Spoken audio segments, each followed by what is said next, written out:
Good morning everyone.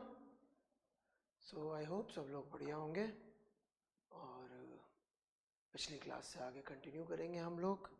और I hope आज के लेक्चर के बाद हम लोग जो है आपको तीसरे नंबर का असाइनमेंट दे सकेंगे और थोड़ा सा वेक्टर्स का आइडिया हम लोग धीरे धीरे कंप्लीट करेंगे।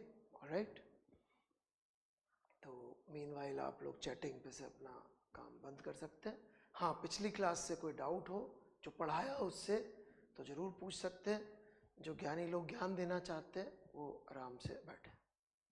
Any doubts from last class?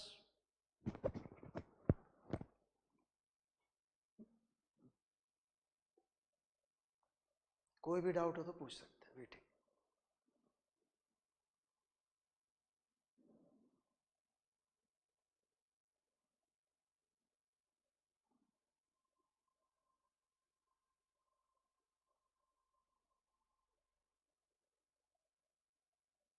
Okay, let's proceed then.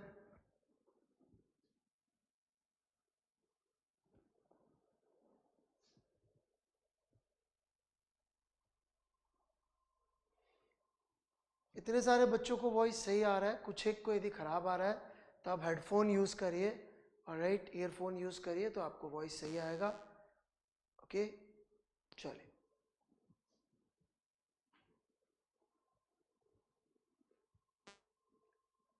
तो हॉरिजॉन्टल प्लेन, वर्टिकल प्लेन आप दोबारा चाहे तो लेक्चर सुन लीजिएगा, समझ में आ जाएगा। ऑलराइट, तो फिर भी एक आध सवाल ले लेते ताकि आप समझ सकें। वैसे तो हम लोग रिजल्टेंट ऑफ वेक्टर्स तक पहुंच गए थे लास्ट क्लास में।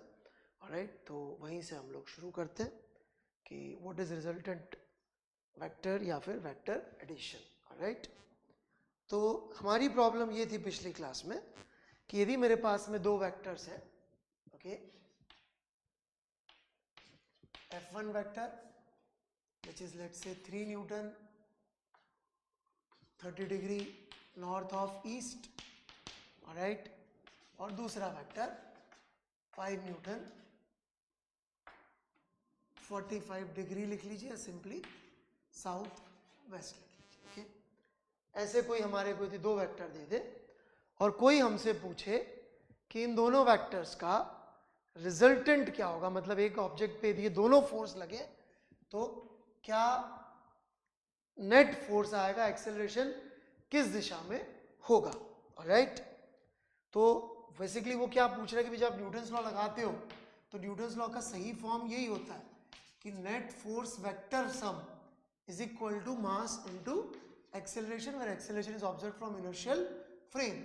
ऑलराइट, तो जो नेट फोर्स है बेसिकली क्या है, इसका मतलब है ऑब्जेक्ट पे लग रहे सारे फोर्सेस का sum, all forces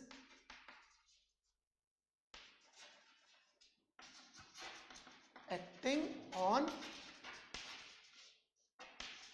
object. Alright, all force acting on object का हमने सम कर लिया, that is net force. Alright, is equal to mass into acceleration. चलिए, now how to add them, ये भी अपनी बात हो गई थी कि हम लोग को जो इनका रिजल्टेंट वेक्टर है, ऑलराइट, एफ, वो F1 vector plus F2 vector, इसका मैग्नीट्यूड निकालना है। तो this is not same as this, इतना भी आप सब लोग समझ चुके थे। ऑलराइट, ये अलग चीज है। इनफैक्ट थोड़ी सी अच्छी भाषा में बोलूं मैं तो ये जो आप देख रहे हैं दिस इज रिजल्टेंट का magnitude and this is magnitude का sum. This is magnitude of sum and this is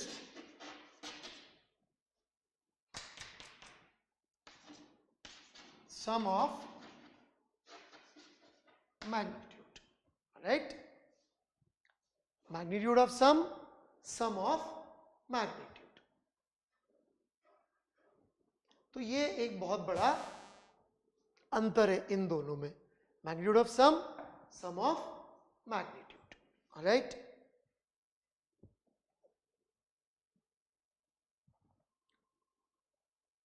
Shashank आपको आवाज आ रही है तो आप लिख दीजिए भाई आवाज आ रही है, क्योंकि कुछ बच्चे कह रहे हैं आवाज बढ़ाइए, कुछ बच्चे कह रहे हैं कि, और रिपीट का कोई मतलब नहीं होता बेटा, वेक्टर एडिशन अभी खत्म नहीं हुआ है।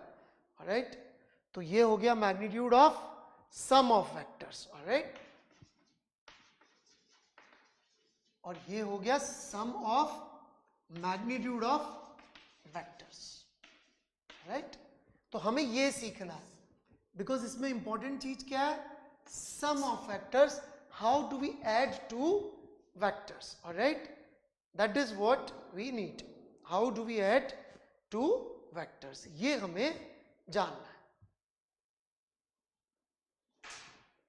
Now how to resolve this, okay, ये कैसे रिजॉल्व करें, तो इसके लिए हम लोग यूज करेंगे आज और नई चीज सीखेंगे, that is triangle law of vector addition.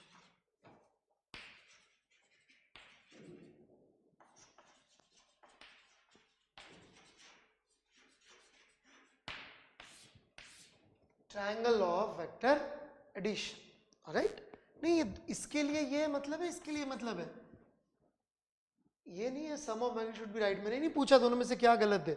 ये जो प्रोसेस है that is we are adding the magnitudes, और यहां पे हमको पहले वेक्टर्स को जोड़ना है और फिर सम करना है। ऑलराइट, इनफैक्ट आपको याद हो तो मैंने बताया था कि कुछ विशिष्ट लोग, ज्यादा समझदार लोग इस पे भी एरो लगा देते हैं ये कहने के लिए कि भाई ये vector addition. Alright, so triangle law of vector addition, in fact this law predates the modern concept of vectors, ये modern concept of vector से भी पहले का लॉजिक या कॉन्सेप्ट है।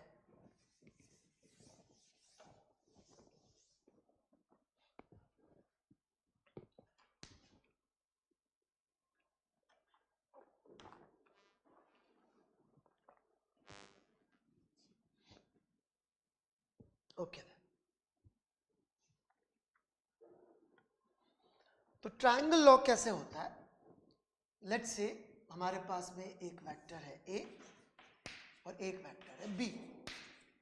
ऑलराइट, और हमसे पूछा गया कि इन वेक्टर्स का रिजल्टेंट वेक्टर हमको चाहिए। ऑलराइट, हमको क्या चाहिए, रिजल्टेंट वेक्टर चाहिए इन दोनों वेक्टर्स का, ए वेक्टर और बी वेक्टर का हमको रिजल्टेंट वेक्टर चाहिए। Now how to get resultant of these two vectors. Alright, ये हम दो बना देते हैं वेक्टर, ये ए वेक्टर है एंड लेट्स से ये बी वेक्टर है, और हमसे किसी ने कहा इनका रिजल्टेंट चाहिए।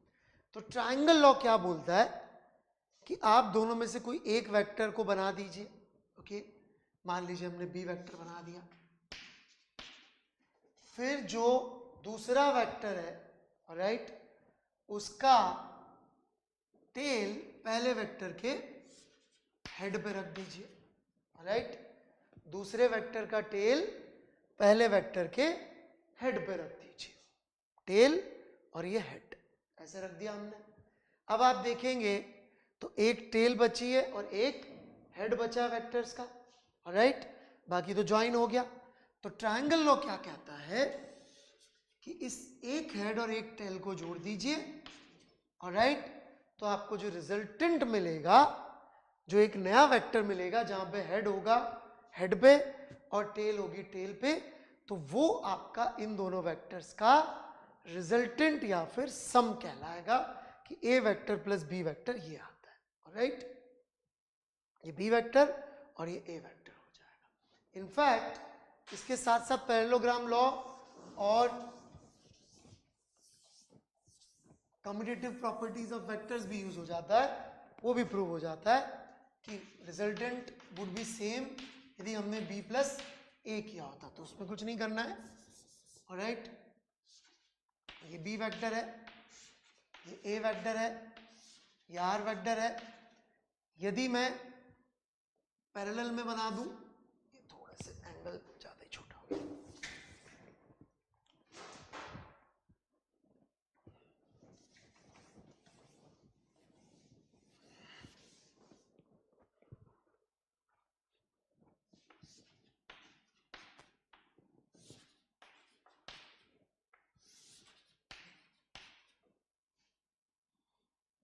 यदि हम लोग इन दोनों वेक्टर्स के पैरेलल यहाँ पे बना दें, ऑलराइट, तो भी हम पाएंगे कि we are getting to the same result. As in A vector पहले बना दूं और फिर बी वेक्टर यहाँ बना दूं,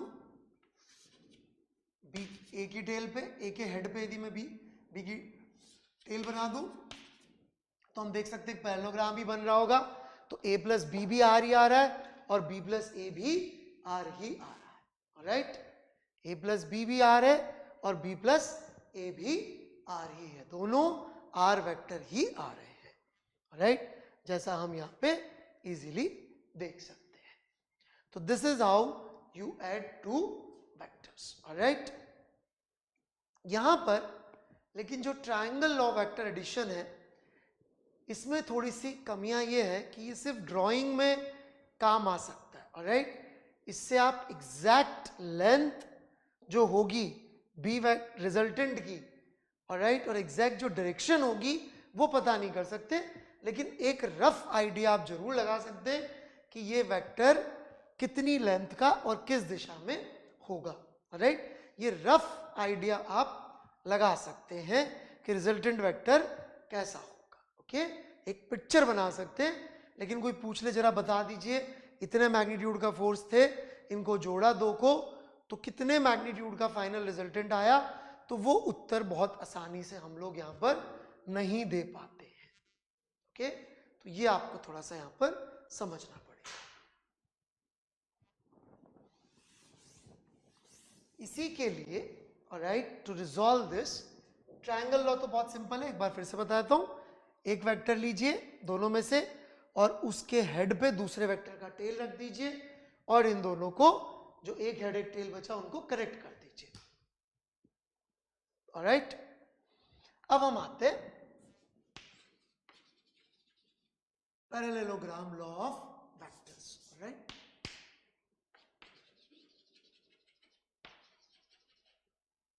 पैरेललोग्राम लॉ पे हम लोग अब आते हैं, okay.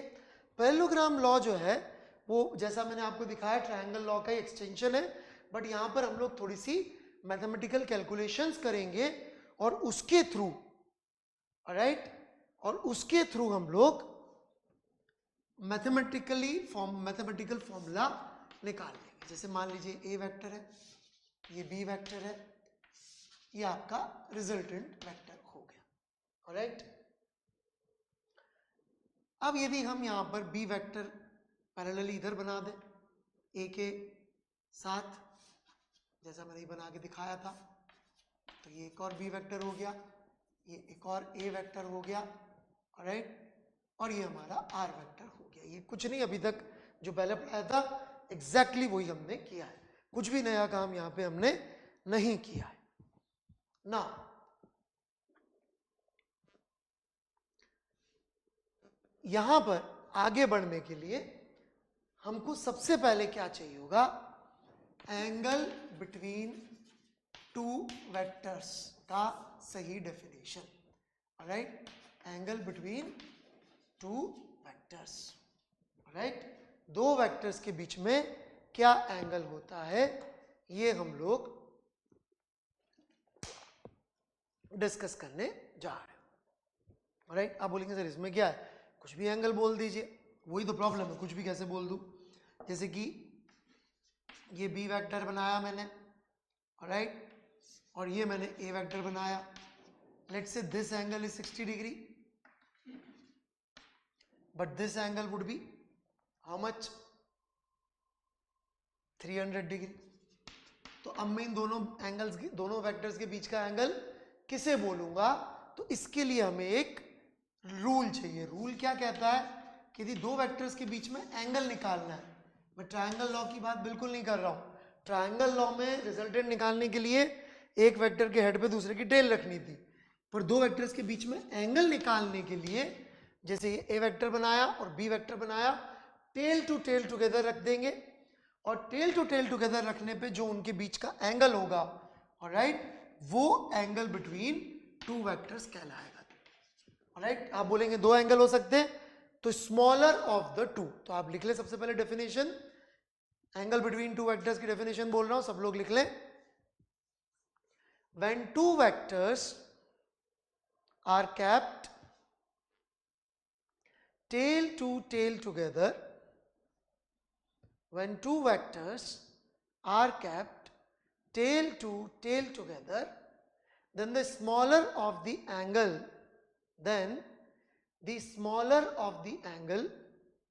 between two vectors, then smaller of the two angles between two vectors is called angle between vectors.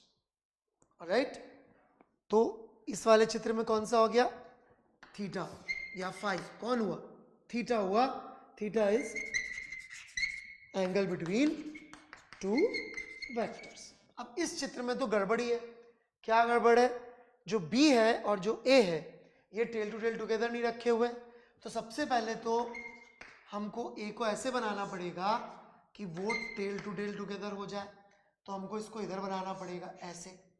जैसे आप ऐसे बनाएंगे तो आपको दिख जाएगा कि यदि ये एंगल 60 है तो ये एंगल 120 डिग्री है. तो इस चित्र में एंगल बिटवीन टू वेक्टर्स क्या होगा? ऑप्शन चूज करिए. 60 या 120 या 300. लिखिए सही answer. What is angle between this A vector and B vector? I am waiting for answers.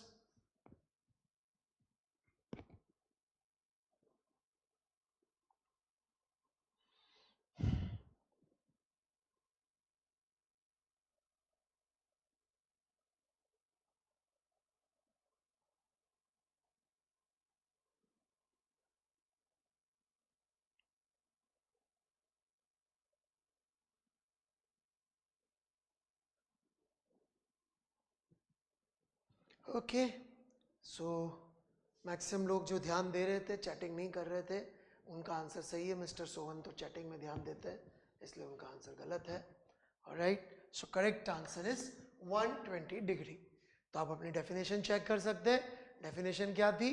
When two vectors are kept tail to tail together. Alright, तो जब दो वेक्टर्स को हमने टेल टू टेल टुगेदर रखा तो smaller of the angle.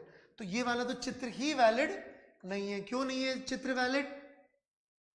Because इसमें दोनों tell to tail together नहीं रखे हुए.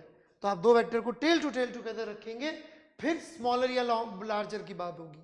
राइट, जब टेल टू टेल टुगेदर नहीं रखेंगे तो फिर स्मॉलर या लार्जर की बात नहीं हो सकेगी. राइट, तो पहली स्टेप में टेल टू टेल टुगेदर रखेंगे और फिर उसके बाद स्मॉलर. ओके, वो नहीं सुनना कौस्तुभ सागर को, उनको पहली टर्म ही नहीं सुनाई दे रही है. First we have to keep tail to tail together. Are they kept tail to tail together in this figure? No. In this figure, tail to tail together are kept. Alright? So 120 is correct answer. Okay. तो यहाँ पर भी हमको angle between two vectors देखेंगे तो ये angle theta हो जाएगा क्योंकि A और B tail to tail together रखे हुए. ऑलराइट, A और B tail to tail together रखे हुए, तो ये theta is angle between two vectors. अब हमको इस R वेक्टर की लेंथ और डायरेक्शन पता करनी है. टेल टू टेल का मतलब क्या होता है? दोनों की पूंछ जोड़ के बनाने vector. Right, Siddharth Pal ji definition या तो आप दे लें या फिर जो फिजिक्स में दी गई है उसे फॉलो कर ले. राइट, तो फिजिक्स में तो tail to tail together definition दी गई है वेक्टर्स की, फिजिक्स में दी गई है, मैथ्स में दी गई है. तो राइट, तो ये देखिए दोनों की टेल साथ में, यहाँ पे एक वेक्टर की टेल है और एक वेक्टर की हेड है. ठीक है अक्षिता जी, दोनों वेक्टर्स का टेल हमें यहाँ पे जोड़ के लिखना है. राइट, चलिए अब हमको इस R वेक्टर की लेंथ पता करनी है. ओके, तो हम एक ट्राइंगल बोल रहे हैं O, राइट, P और ये परपेंडिकुलर गिरा दिया तो Q.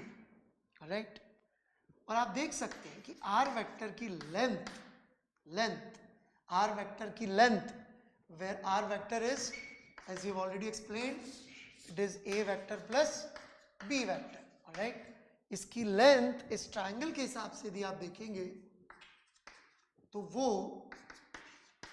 पी क्यू का स्क्वायर प्लस ए क्यू के स्क्वायर का अंडर रूट होगा।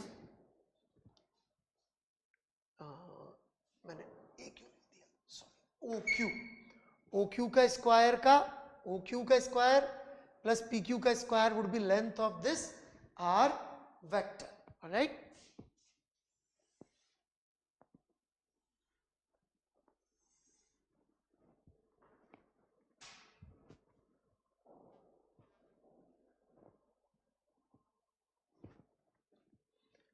ना पी क्यू और ओ क्यू बड़ी आसानी से निकाला जा सकता है, ओके।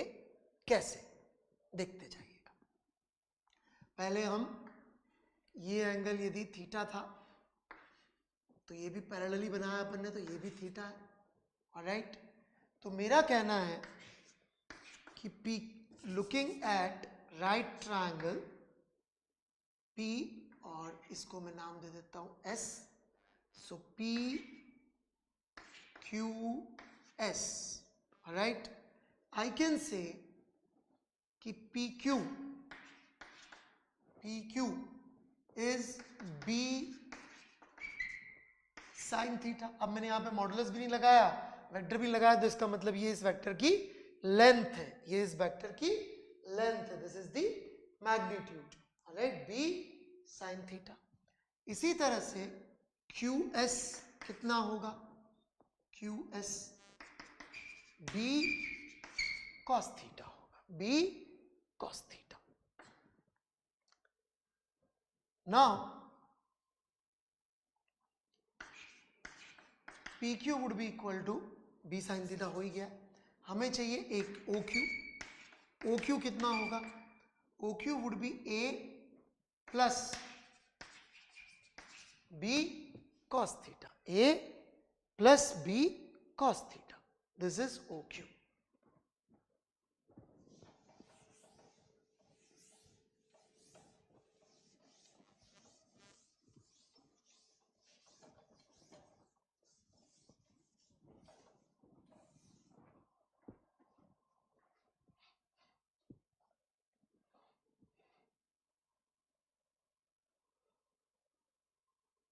तो ओ क्यू भी मिल गया हमें और पी क्यू भी मिल गया, इन दोनों को हम यहां पर पुट कर दे रहे हैं, ऑलराइट। तो इन दोनों को यहां पे पुट कर देंगे तो आर वेक्टर का मैग्नीट्यूड मिल जाएगा, that would be B sine theta का square plus A plus B cos theta का स्क्वायर।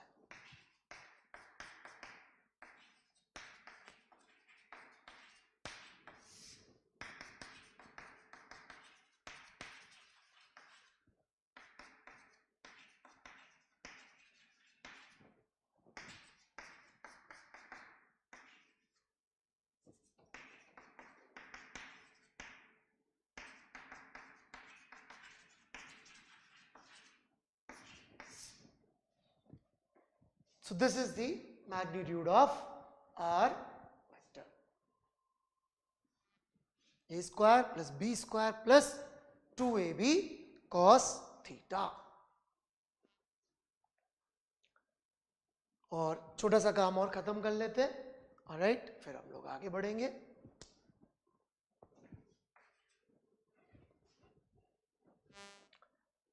इस वेक्टर R का एंगल भी कैलकुलेट करना बहुत आसान काम है, phi. This tan phi, as you can see, all right, would be PQ बटा OQ। इनकी तो वैल्यू है हमारे पास। PQ की वैल्यू कितनी आई थी, B साइन थीटा, OQ की वैल्यू कितनी आई थी, A plus B cos theta.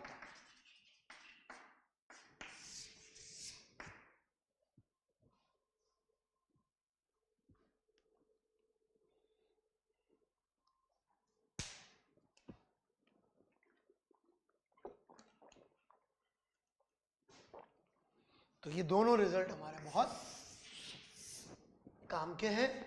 आप देख सकते हैं पहली बार हम लोग दो अलग अलग दिशाओं में यदि डायरेक्शन में कुछ मिले फोर्सेस, जो कि जरूरी नहीं 90 डिग्री पे हो, कहीं पर भी हो, तो भी हम उनका रिजल्टेंट और फाइनल वेक्टर की डायरेक्शन पता कर सकते हैं। ओके, जैसे कि हमने थोड़ी देर पहले जो बनाया था उनको दोबारा देख सकते हैं अपन।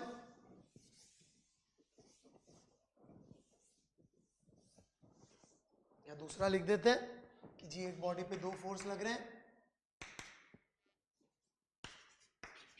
3 Newton,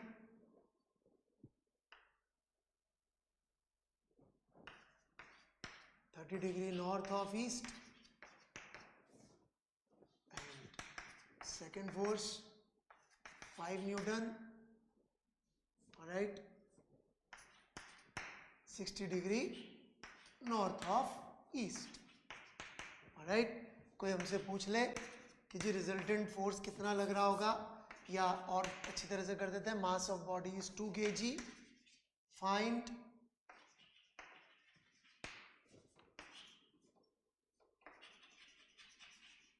magnitude and direction of acceleration. करिए सॉल्व।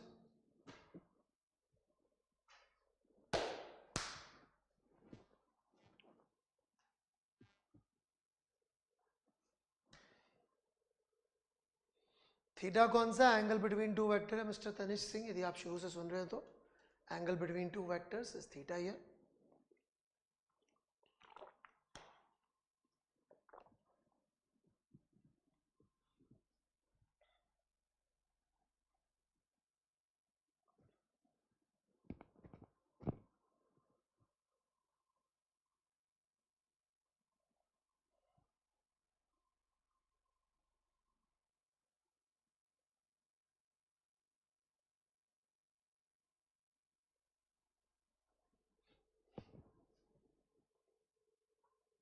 डेफिनेशन है बेटा सपना सिंह, क्यों इसलिए लेते हैं ताकि सब जगह कॉमन रिजल्ट आए, नहीं तो कंफ्यूजन रहेगा, कोई बोलेगा 300 डिग्री है, कोई बोलेगा 60 डिग्री है, तो कंफ्यूजन हो जाएगा सपना, इस वजह से।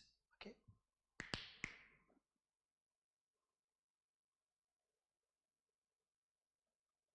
Magnitude and direction of the acceleration ये हमसे पूछा गया।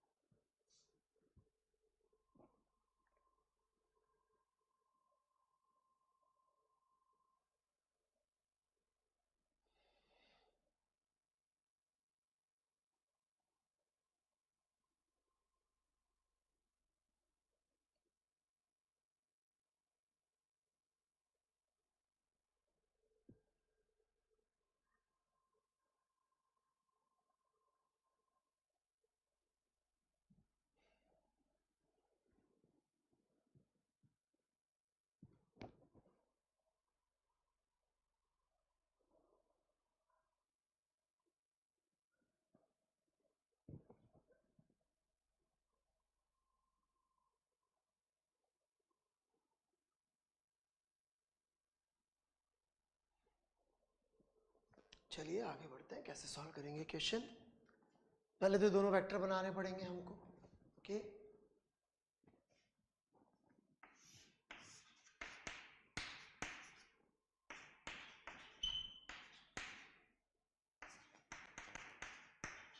अब यदि हमें सिर्फ तुक्का मारना होता किस दिशा में आएगा, तो हम लोग ट्रायंगल लॉ पे जा सकते थे। ओके, लेकिन हमसे एग्जैक्ट मैग्नीट्यूड एग्जैक्ट डायरेक्शन पूछी गई है, तो हमको ये फॉर्मूले यूज करने हैं। राइट,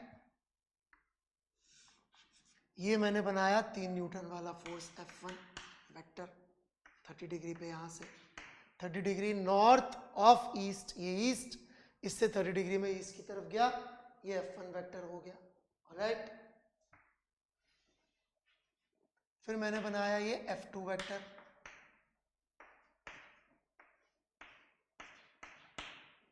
जो कि 60 डिग्री नॉर्थ ऑफ ईस्ट हो चुका है। Angle between these two vectors theta कितना आएगा, जो वहां फॉर्मूले में पुट करना है हमें, what is theta here, tail to tail together रखने पे स्मॉलर एंगल इज 30 डिग्री, तो वहां पे पुट कर दिया अपन ने और सॉल्व करना शुरू किया रिजल्टेंट के लिए। तो रिजल्टेंट फोर्स का मैग्नीट्यूड कितना आएगा, right, a square which is F1 9 plus B square 25 plus 2 into A into B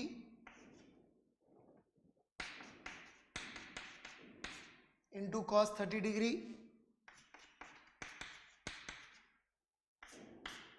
√3/2, right. Now if you solve this तो कितना आ गया, 25 प्लस 9 कितना हो गया,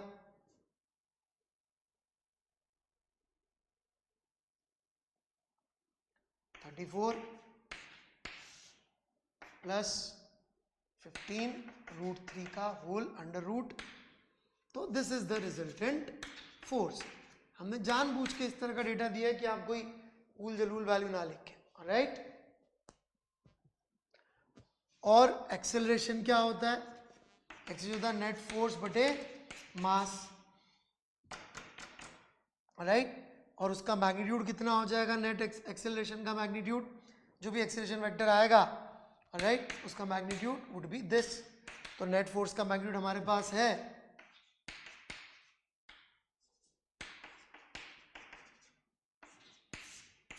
अपॉन मास कर दिया, तो ये आपका एक्सेलरेशन आ गया, राइट।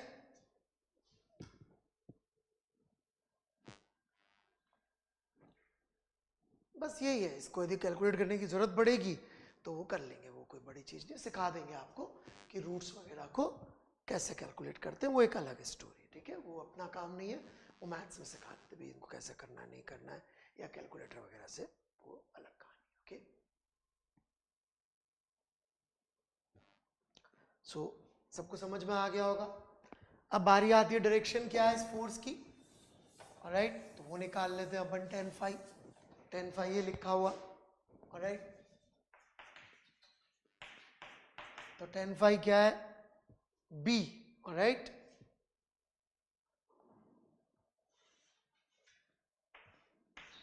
ये मेरा रिजल्टेंट वेक्टर आएगा, पैरेललोग्राम लॉ से याद करें तो। और ये फाई एंगल एक्स से नहीं आएगा, ये फाई एंगल आएगा F1 से। देखिए चित्र देखिए पिछला वाला, उसमें आप पाएंगे कि ऐसा ए वेक्टर था, ऐसा बी वेक्टर था, तो जो रिजल्टेंट वेक्टर था वो कहाँ से आ रहा था, एंगल फाई, वो आ रहा था ए वेक्टर से, राइट। रिजल्टेंट वेक्टर का एंगल कहाँ से आ रहा था, ए वेक्टर से आ रहा था, राइट। तो बी तो हो गया अपना ये 5 वाला, तो 5 और एंगल थीटा हो गया sin 30 degree upon A which is 3 plus 5 cos 30 degree. तो this is 10 phi which would be 5/2, right, and by 2 से ऊपर नीचे मल्टीप्लाई करके लिख देता हूँ, 6 + 5√3। लेकिन ये एंगल कहाँ से है phi, this is angle from F1। तो कोई मुझसे पूछ ले कि बताइए पूरा एंगल क्या है, तो मुझे लिखना पड़ेगा कि जी एंगल है alpha which is 5 + 30 degree north of east, right. 30 degree क्यों जोड़ा, क्योंकि ईस्ट से तो 30 और प्लस 5 और, राइट, ईस्ट से 30 और प्लस 5 और, तो ये हो गया 5 + 30 नॉर्थ ऑफ ईस्ट। इतने से अभी हमारा काम चल जाएगा, इससे ज्यादा अभी हमको जरूरत नहीं पड़ेगी, ये भी बहुत ज्यादा है, राइट नाउ हमको इतने की भी जरूरत नहीं पड़ने वाली। हमने जानबूझ के थोड़ा सा कैलकुलेशन वाला ले लिया कि भाई आपको वर्स्ट केस भी हैंडल करना आता हो, but this is too much, we won't be needing this also, okay. But थोड़ा प्रैक्टिस हो जाए और आपको डर ना लगे, इसलिए हमने ले लिया है, राइट। तो फाइनल आंसर ये नहीं होगा नॉर्थ ऑफ ईस्ट, ये angle plus north of 30 degree north of east, ये एंगल होगा।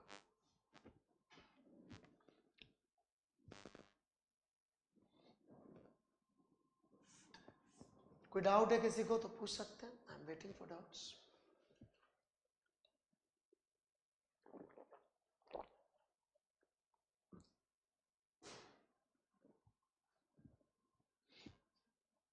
एंगल में इतना सही है कि ये जो एंगल आता है, यदि आप ओरिजिनल चित्र देखेंगे तो रिजल्टेंट वेक्टर का एंगल ए वेक्टर से आया था, राइट।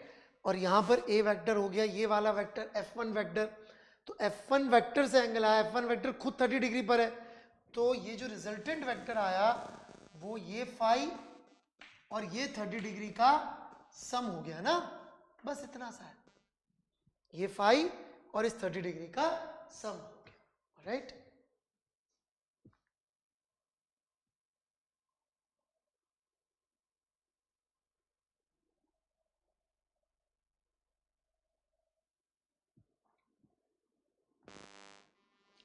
डायरेक्शन का बस इतना सा है बच्चों कि ये जो डायरेक्शन आती है वो अल्फा वाला नहीं समझ में आया। ओके, काफी बच्चों को ट्रायंगल लॉ से वैल्यूज नहीं मिलेंगी, और जिनको भी रिपीट लिखने की इच्छा है उसकी बजाय स्क्रॉल का यूज करके पीछे जाके दोबारा सुन लीजिए, alright.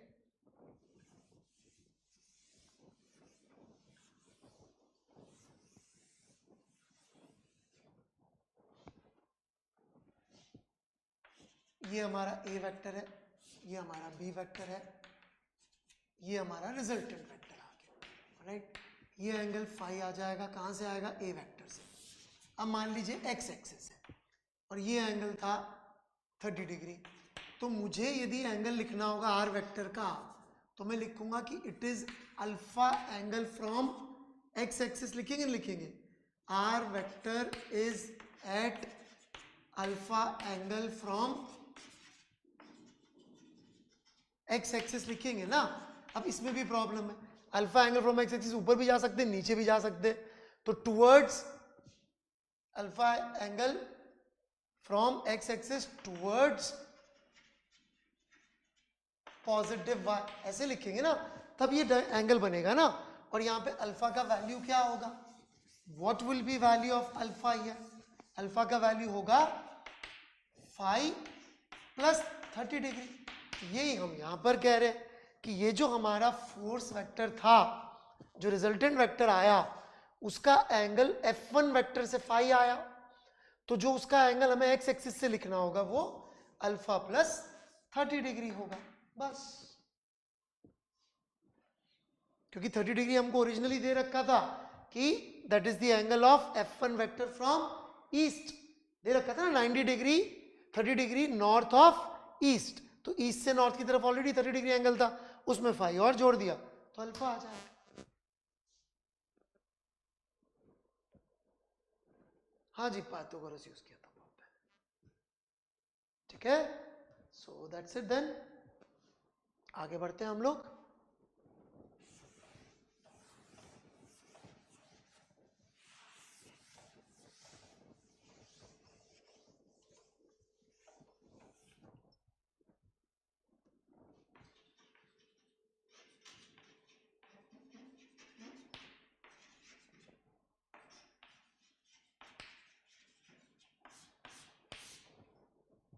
So component of vectors, right?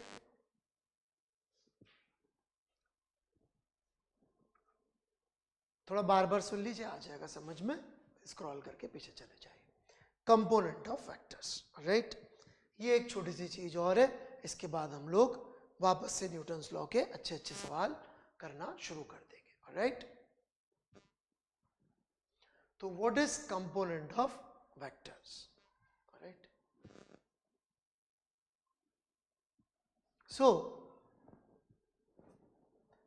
Component का लिटरल मीनिंग होता है पार्ट, राइट।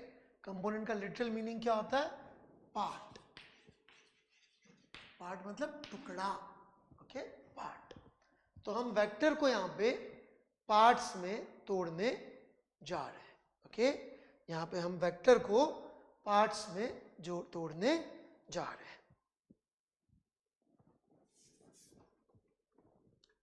तो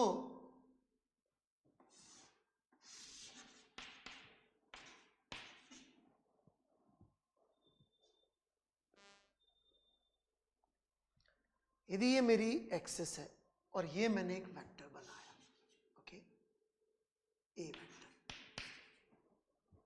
राइट। और ये इस एक्सिस से एंगल थीटा बना रहा है। तो हम ऐसा कह सकते हैं कि ये वेक्टर ए, ऑलराइट, थोड़ा ध्यान से देखिएगा, इस पैरेललोग्राम का रिजल्टेंट है। आप बोलेंगे कहाँ पैरेललोग्राम, अभी दिखेगा। ये मैंने एक नया वेक्टर बना दिया ax वेक्टर, और ये मैंने एक नया वेक्टर बना दिया ay वेक्टर। तो हम ये देख सकते हैं कि ये वेक्टर a इन दो वेक्टर्स का सम है। ओके, अब तो दिखता है ट्रायंगल पैरेललोग्राम लॉ से, ऑलराइट, ये ट्रायंगल लॉ से जैसे चाहे कह लीजिए, ऑलराइट। इधर बना देंगे ay और ax, तो उसको आप पैरेललोग्राम लॉ नहीं तो ट्रायंगल लॉ से जैसे भी चाहे, लेकिन साफ साफ दिख रहा है कि this a vector is resultant of ax vector and ay vector, alright. And these specific way of breaking vector, ये एक्चुअली ब्रेक किया अपन ने along X axis and Y axis, तो इनको हम बोल देते हैं, इसको बोल देते हैं एक्स कंपोनेंट ऑफ वेक्टर, और इसको बोल देते हैं Y component of vector, alright. और जितनी अच्छी आपको मैथ्स आती है, ऑलराइट, आप बहुत इजीली इन कंपोनेंट्स के वैल्यू भी बता सकते हैं, मैग्नीट्यूड्स। जैसे कोई पूछ ले एक्स का मैग्नीट्यूड कितना है, तो आप इस ट्रायंगल को देख के बता सकते हैं कि एक्स बेसिकली कितना हो गया, ये कितना हो गया length. If you look at this triangle, इसको मैं O कह देता हूँ, इसको P कह देता हूँ, इसको Q कह देता हूँ, तो साफ साफ दिख रहा है कि जो एक्स है वो बेसिकली OP cos थीटा है, OP cos थीटा, क्योंकि आपका cos थीटा क्या डिफाइन होगा, cos theta would be, alright, cos theta क्या डिफाइन होगा, cos theta would be defined as base which is OQ upon hypotenuse which is OP, right, OP और OQ, this is cos theta, right। तो अपन ने क्या देखा कि ये length OQ आ रही है x, तो x is equal to OP cos theta which would mean x is कितना हो जाएगा, x would be A cos theta, and by same logic ay vector का मैग्नीट्यूड, ay वेक्टर का magnitude would be OP sin theta, s sin theta would be equal to PQ बटे OP, alright. तो ay को आप ऐसे भी लिख सकते हैं, मैंने बताया था दोनों बातें लिखना एक ही है, s simply A sin theta. In fact इस चीज को आप अपने मेमोरी में भी डाल सकते हैं कि जब भी हमसे कोई पूछे x कंपोनेंट, तो वो x एक्सिस के साथ एंगल का cos थीटा हो जाता है, और y वाला y के साथ हो जाता है। y के साथ का cos थीटा भी एक इंटरेस्टिंग बात है भाई, ये angle would be pi by 2 minus theta, होगा कि नहीं होगा, ऑलराइट।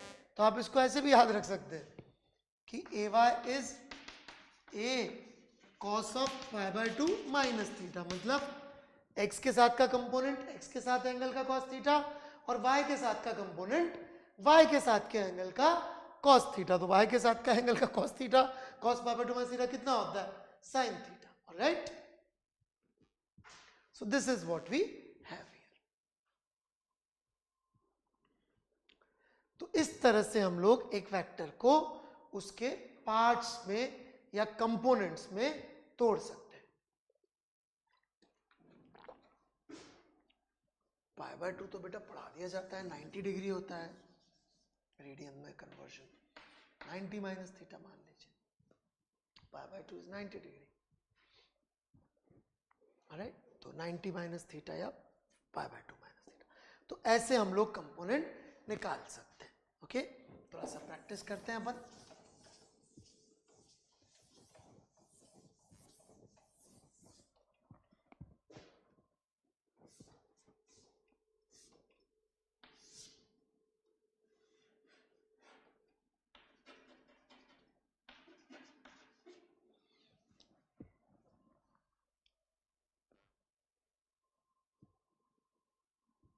थोड़ा सा मैंने जानबूझ के डिफिकल्ट लिया है ताकि देखें आप लोग कितना समझ पाते हैं।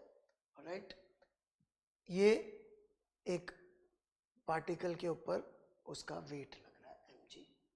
ऑलराइट, एक अपन ने इंक्लाइन के ऊपर एक ब्लॉक रखा है, उस पर दो फोर्सेस हमने बना दिए, एक mg और एक नॉर्मल। ठीक है, fpd। Now, if somebody wants to find out components of forces along x and y axis, जहां पर x अपन ने हॉरिजॉन्टल डायरेक्शन लिए, y अपन ने वर्टिकल डायरेक्शन लिए, ऑलराइट, और ये इंक्लाइन थीटा एंगल पे था, ऑलराइट, ये थीटा एंगल पे था। ओके, तो किसी ने यदि हमसे पूछा कि बताइए इन फोर्सेस के component along X axis and Y axis, ठीक है, तो बहुत आसानी से काम किया जा सकता है।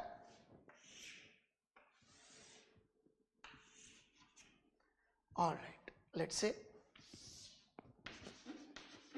mg के कंपोनेंट की बात करते हैं। Alright, along X axis, alright, component along X axis कितना आएगा, लिखिए सब लोग, and component along Y axis कितना आएगा mg का कंपोनेंट।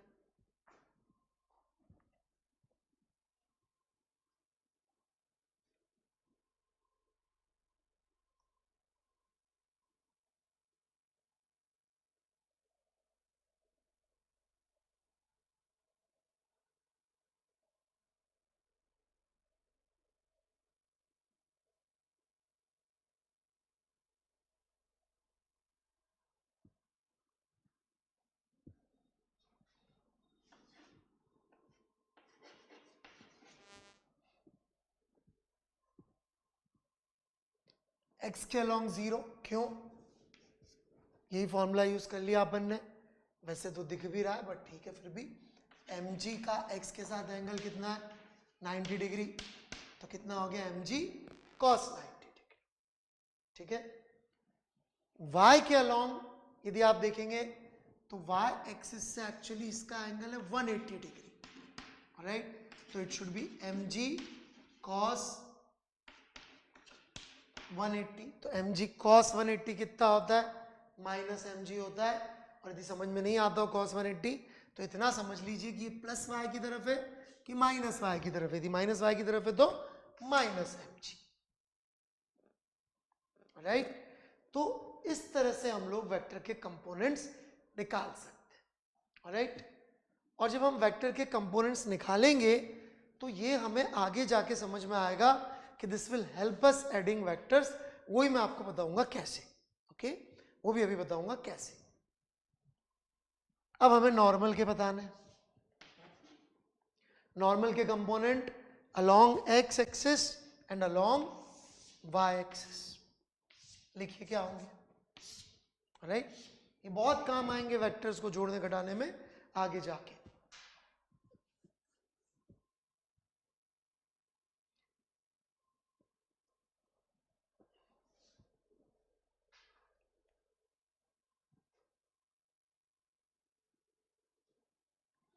इसको ऐसे भी लिख सकते थे, mg को एक्स एक्सिस के साथ साइन वाला लिखना है तो mg sine of minus 90 degree, क्योंकि प्लस 90 इस तरफ काउंट होता है हमेशा, तो ये माइनस 90 हो जाएगा, ऐसे भी लिख सकते हैं।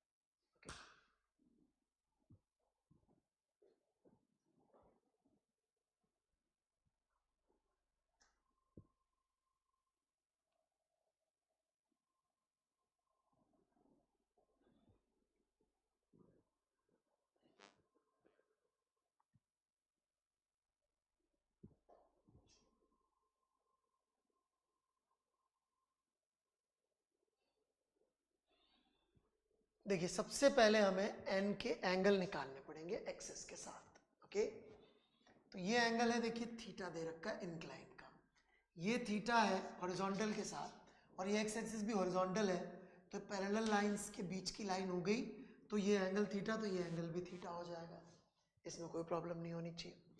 नाउ दिस नॉर्मल का मतलब ये होता है सरफेस के परपेंडिकुलर, तो ये पूरा था 90 डिग्री, तो ये वाला एंगल कितना होना पड़ेगा फिर 90 माइनस थीटा, और ये वाला एंगल कितना होना पड़ेगा थीटा। ऑलराइट, तो y के अलोंग यदि आप देखेंगे तो इट बिकम्स y के along it becomes n cos theta, और x के along it becomes minus x में है कि प्लस x में, नहीं माइनस x में है ना, तो minus n sine of cos of 90 minus theta which becomes minus n sine theta. तो ये हो गया आपका y कंपोनेंट और ये हो गया आपका x component, minus n sine theta and plus n cos theta. तो कंपोनेंट निकालना तो मुझे लग रहा है आप लोग हैंडल कर लेंगे, जैसे इस सवाल में किया है वैसे ही आप किसी और सवाल में भी इजीली कर सकते हैं। ओके, लेकिन इसी सवाल में मैं एक ट्विस्ट करता हूं, राइट, क्योंकि कोई नियम नहीं है कि हम एक्सिस कौन सी बनाएं, तो सेम क्वेश्चन थोड़ा सा चेंज।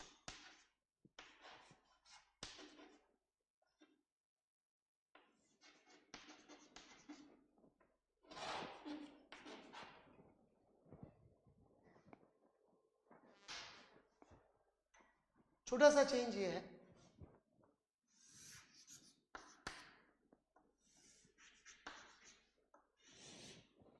कि मैंने अपनी plus x along incline down और y परपेंडिकुलर टू इंक्लाइन ये बना लिया। ऑलराइट, अब कंपोनेंट्स क्या होंगे वापस से इस नए एक्स वाई बनाने की पूरी स्वतंत्रता है, दुनिया में कोई नियम कायदा कानून नहीं होता। ऑलराइट, कि ये वाला x क्यों है वो वाला y क्यों है, आपको जो सवाल में उचित लगे वो आप एक्स वाई बना सकते हैं, ये सवाल देने वाला भी हमें दे सकता है कि जी आप तो ये एक्स वाई ले लो। राइट, इनफैक्ट उसको कई बार इस तरह से पूछेगा कि find component of this force along the incline, find component of force along the incline, मतलब आपने अलोंग द इंक्लाइन अपना एक्स एक्सिस लिया, तो बताइए भाई ये चारों चीजें से फिर से मुझे चाहिए mg का component along this x and this y और नॉर्मल का component along this x and this y।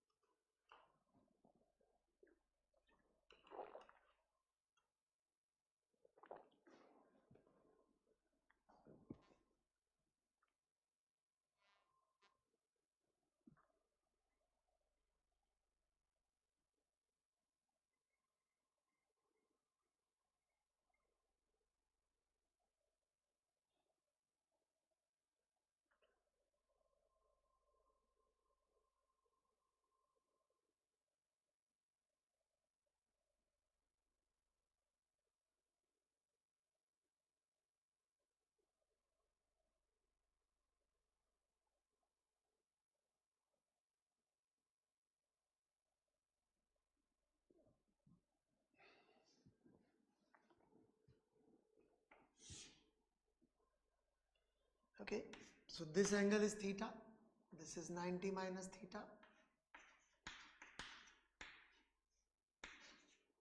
ये कैसे 90 माइनस थीटा हुआ, ये ट्रायंगल कंप्लीट करेंगे थीटा, तो 90 माइनस थीटा ये theta.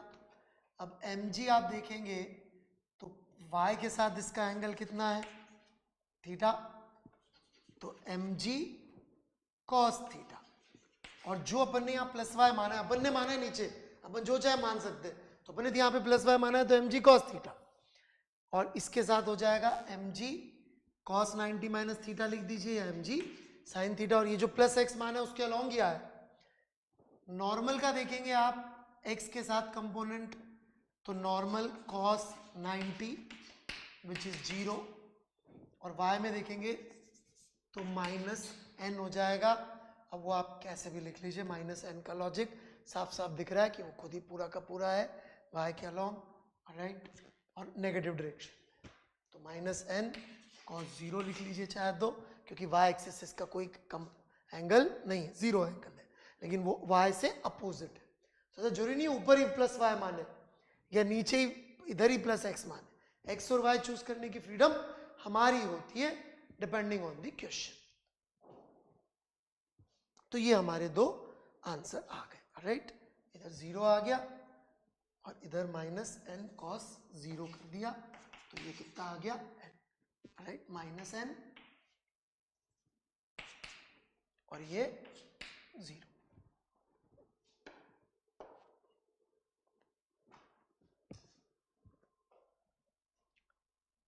So this is how we can find components of vectors, alright।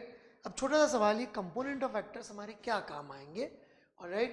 ये बड़ी इंटरेस्टिंग चीज है, ये जानना बेहद जरूरी है, कंपोनेंट ऑफ वेक्टर्स हमारे क्या काम आएंगे।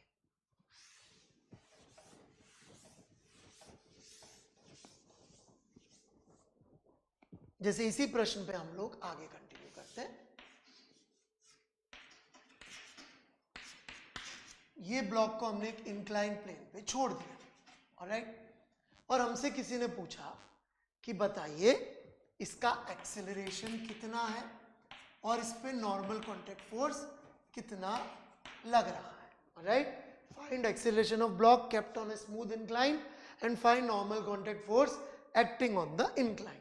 अब ये हम लोग कैसे सॉल्व करेंगे, तो यहां पर this concept is very very useful. कैसे, देखिएगा, वेक्टर्स में एक बड़ी इंटरेस्टिंग बात है, क्या कि एक दिशा के जो कंपोनेंट्स हैं, मान लीजिए एक्स एक्सिस के, ऑलराइट, जैसे कि एक्स एक्सिस में मैंने बोला एक वेक्टर है ax मैग्नीट्यूड, एक और वेक्टर है उसका मैग्नीट्यूड है bx, ऑलराइट, और मुझे इन दोनों वेक्टर्स को जोड़ना, कोई पूछ ले कि ax vector plus bx vector का मैग्नीट्यूड कितना होगा, तो हालांकि ये हैं वेक्टर्स, लेकिन चूंकि पैरेलल है, एक ही दिशा में, इनको हम लोग सिंपली ax प्लस bx कह सकते हैं, क्योंकि यहां पर इनके बीच में कोई एंगल ही नहीं है।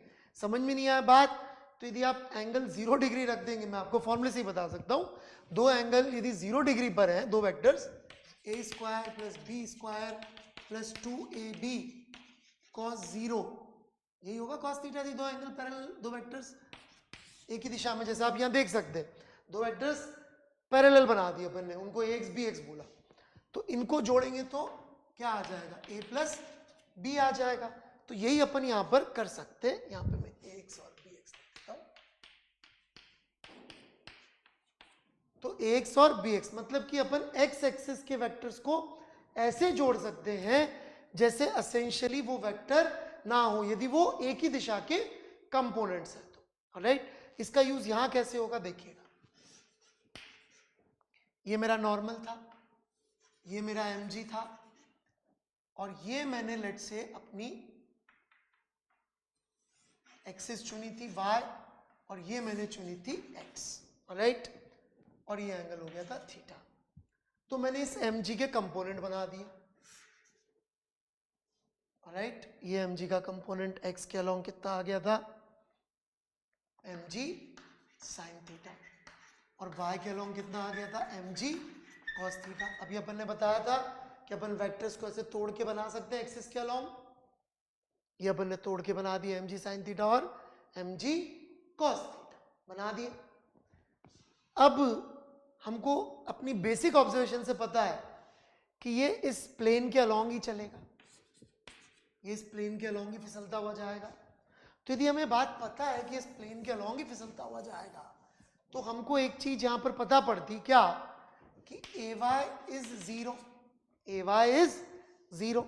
तो y में अपन न्यूटन्स लॉ, ऑलराइट, y में अपन न्यूटन्स लॉ अलग से लिख सकते हैं, कैसे कि जी Fy sum would be equal to may, मतलब y के अंदर जो भी उसका मोशन है वो y के फोर्सेस से डिफाइन हो जाएगा, और x में जो भी उसका मोशन है वो x के फोर्सेस से डिफाइन हो जाएगा। तो कंपोनेंट करने से क्या फायदा हो रहा है कि अपन को ये कॉम्प्लेक्स एंगल पे होने के बावजूद हम लोग इनको एक डायरेक्शन में तो ऐसे ट्रीट कर रहे हैं जैसे कि ये सिंपली स्केलर्स हो। जैसे कि y में देखिए mg cos थीटा minus n is equal to m into 0। तो अपन को n का वैल्यू मिल जाएगा सॉल्व करने पे mg cos थीटा। यहां पे बात कर लेते x में कितना हुआ mg sin थीटा हुआ नेट फोर्स x के अलॉन्ग। एक्सेलरेशन जो भी होगा ऑलराइट x में ही होगा, y में तो है ही नहीं। ma सॉल्व कर लिया तो एक्सेलरेशन आ गया विच इज g sin थीटा, और किसके अलॉन्ग होगा इंक्लाइन के अलॉन्ग होगा। तो you see we are able to solve a problem where two forces were not parallel but what we did was उनके कंपोनेंट कर लिए, और कंपोनेंट्स तो एक दूसरे के पैरेलल हो गए ना। y कंपोनेंट पैरेलल अलग से सॉल्व हो गए, x कंपोनेंट पैरेलल अलग से सॉल्व हो गए। So this is what we are going to do further जब हम लोग न्यूटन्स लॉ की प्रैक्टिस करेंगे। ऑलराइट, तो आज हमने वेक्टर एडिशन सीखा ऑलराइट, और हमने वेक्टर्स को कंपोनेंट में कैसे तोड़ के डील करें ये लास्ट में सीखा। यही वाला पार्ट अगली क्लास में कंटिन्यू होगा जब हम लोग न्यूटन्स लॉ पढ़ रहे होंगे ऑलराइट, जहाँ पे हम लोग वेक्टर्स का आइडिया यूज कर रहे होंगे। इसके बाद का बचा हुआ वेक्टर्स काइनेमेटिक्स 2D में हम साथ साथ पढ़ाएंगे ओके, जिसमें बहुत सारी चीजें और सीखेंगे। प्लस आपको एक असाइनमेंट आज अपलोड हो जाएगा थोड़ी देर में, तो वो असाइनमेंट कर लीजिएगा। Thank you very much.